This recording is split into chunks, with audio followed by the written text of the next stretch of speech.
Hello, and welcome to our Impactful Projects and Planning series.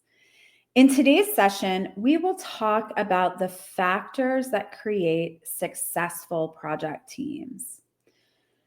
As project managers, we may spend much of our time thinking about external stakeholders like clients or users, but our project team is also a key group of project stakeholders. These are the folks doing the work of the project, so it's critical that we create a collaborative environment that supports our project's success. But creating a successful project team is not easy, especially for projects in mission-driven environments. Unlike many for-profit environments, we rarely work with dedicated project teams, meaning that most of our project team members are shouldering many other responsibilities, with our project being an extra item on their already full plate. We may also have diverse project teams made up of colleagues, volunteers, board members, partners, and other stakeholders who may have never worked together before. These team members may also represent very different departments and perspectives, and they may even represent varying levels of organizational hierarchy. Creating a successful project team is also always challenged by time. We may only be working together for a few months. So how do we quickly create the team cohesion and collaboration that we need for our project to be successful? Whether it's a project team or an internal department, research indicates that highly successful teams share three common characteristics: engagement, purpose, and trust.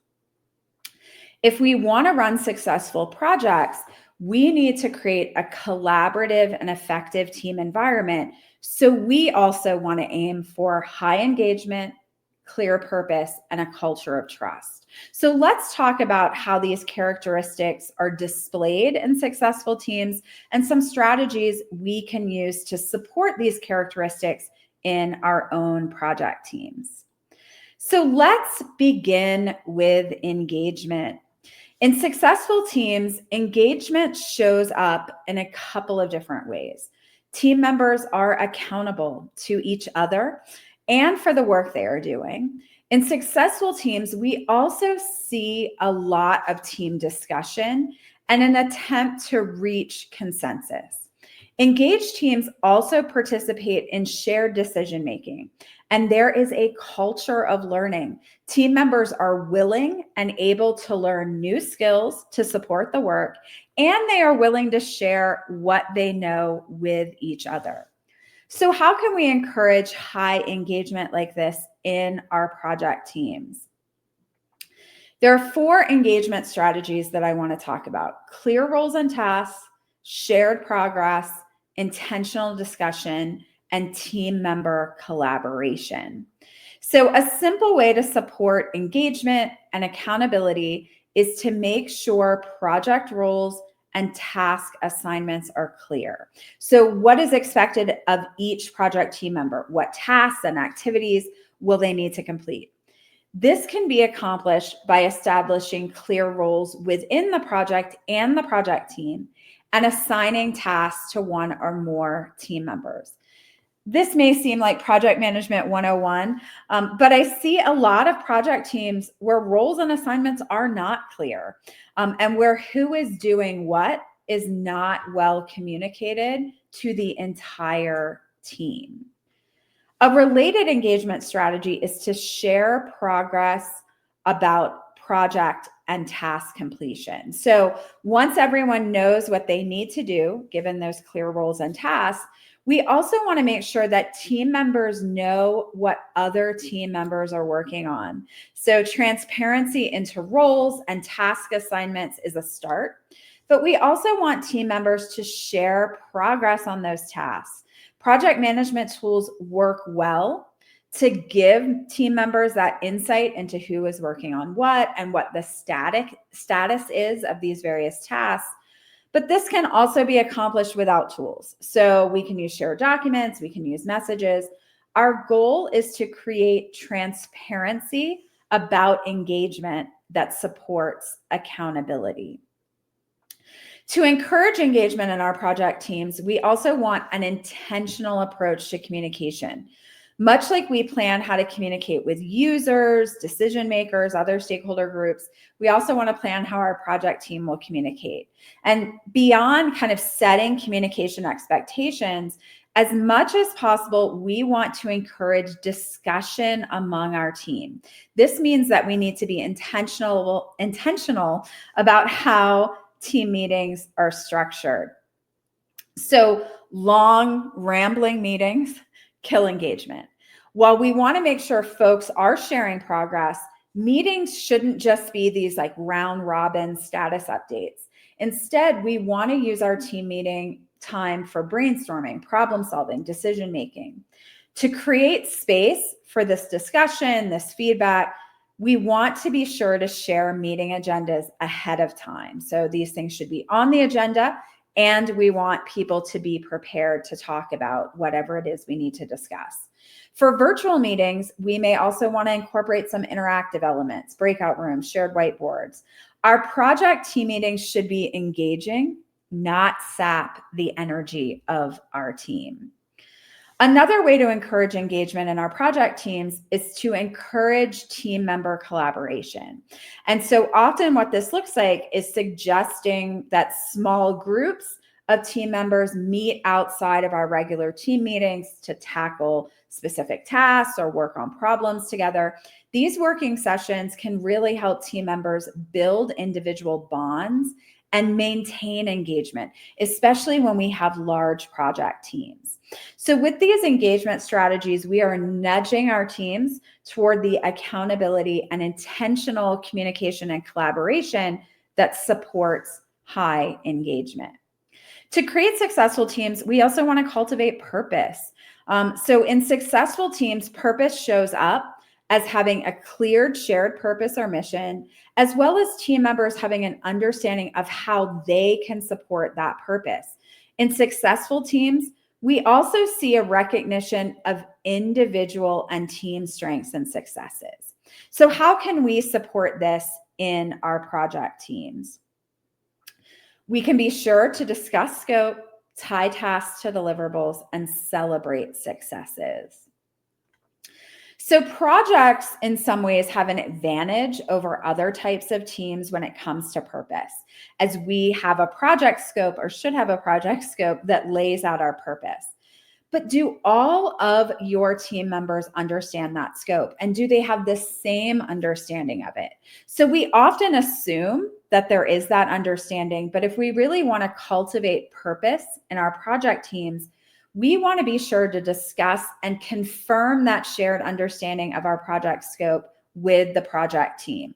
So why are we doing this project? What is our ultimate goal? What are we focusing on during the project?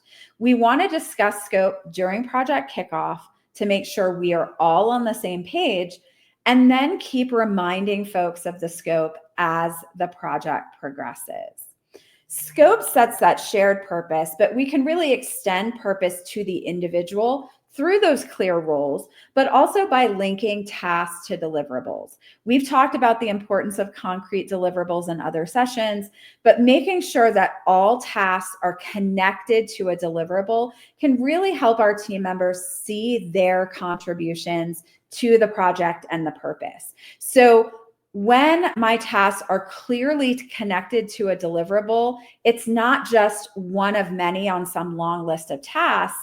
I can see that I am supporting the creation of something bigger, something we're actually going to deliver to our users, our colleagues, our community. I can see my purpose in the project. We create this connection by clearly defining our project deliverables and breaking them into smaller and smaller elements until we get to those tasks that we can assign. To cultivate purpose in our project teams, we can also be sure to celebrate successes. And so do not wait until the end of the project to say thank you, to acknowledge team contributions. We want to recognize effort and successes during the project. We can use milestones in our project schedule to remind us to celebrate progress and success. whether it's an acknowledgement at a team meeting, a shared lunch at a team meeting, or calling out the team's efforts in a newsletter or at an organizational meeting or event. Celebrating successes along the way can help maintain that connection to our project's purpose. Finally, we also want to create trust in our project teams. So of these 3 success characteristics, trust takes more time, and it's often more tricky in project teams. You've probably noticed that engagement and purpose really align with many project management best practices, but trust acts as the foundation of a successful team. And so it's really something that we want to aim for and spend some time on. I love this quote from Stephen Covey because I think it's very true. High trust won't necessarily rescue a poor strategy, but low trust will almost always derail a good one. So we can have the best project plan, but if there is a lack of trust among our stakeholders and our project team, it can derail our project. So in successful teams, trust is displayed in a couple of different ways. There is high psychological safety, and our team members have the ability to take risks and be innovative. Team members cannot take risks that they need to innovate if they do not feel safe and supported. So in successful teams, members are valued and seen for who they are, and they feel comfortable trying new things and bringing up issues. So how do we create this trust in our project teams? First, we can value differences, then acknowledge uncertainty, and treat failure as a learning opportunity. So valuing differences is key to creating psychological safety. In our project teams, we can be sure to acknowledge the value of different experiences and perspectives that our team members bring to the project. We can recognize that individuals approach problems and tasks differently, and we can encourage our teams to see these differences as strengths that can lead to better solutions and projects. We can also give team members the opportunity to voice their ideas and actively invite dissenting opinions and alternative viewpoints. Much of this relates back to intentional communication, but it's not just about communication formats and meeting structure. It's about the environment we are creating for our project team. As a project manager, we can create trust by acknowledging uncertainty. And so we do not have to pretend that we have all the answers. We don't need to brush challenges or uncomfortable issues under the rug. If we are willing to say that we don't know, that we are unsure about something, our team members will first appreciate that honesty, but it will also create an environment where they can ask questions, where they can bring up challenges. Again, this comes back to communication. We can build time to discuss challenges and ask questions into our team meetings, but we also need to handle those conversations well and model this for our teams. Trust is also created when we treat failure as a learning opportunity. So if something doesn't go well in our project, do we move toward blame or do we learn from that failure? So innovative teams are willing to share their failures because they know that mistakes will be treated as opportunities to collectively learn and improve. So think about how you dealt with a failure in your last project. Did you discuss it kindly and openly? Did you approach it as a collective challenge, a problem to be solved? Treating failure as a learning opportunity is really one of the best ways to create trust on our teams, including our project teams. Okay, so those are some of the strategies we can use with our project teams to promote engagement, cultivate purpose, create trust, to build more successful, collaborative, and effective project teams. Before I take questions, you may be interested in our project retrospective worksheet. You can use this worksheet to gather feedback from your project team and document lessons learned that you can use to build more successful project teams. And so retrospectives are also really great examples of treating failure as learning opportunities and can help build team trust. This free download of our simple retrospective worksheet is available at yazdaniconsulting.com. Resources. If you need support leading projects and teams, visit our project solutions page at yazdaniconsulting.com projects to learn about how I can help. So I'm happy to take questions that you have about project teams. Feel free to add them in the comments. I'll give folks a few moments to add their questions. If I am not, excuse me, able to answer your question live, I'm happy to answer it later in the comments. You can also find all of the ways to contact me at yazdaniconsulting.com contact. Please reach out to me if you'd like to talk more about project teams. Okay, so a question is, what can I do in the middle of a project if my team isn't working well together? So my recommendation would be to conduct that retrospective. That might help you understand what's not working. And we do not have to wait until the end of a project to do a retrospective.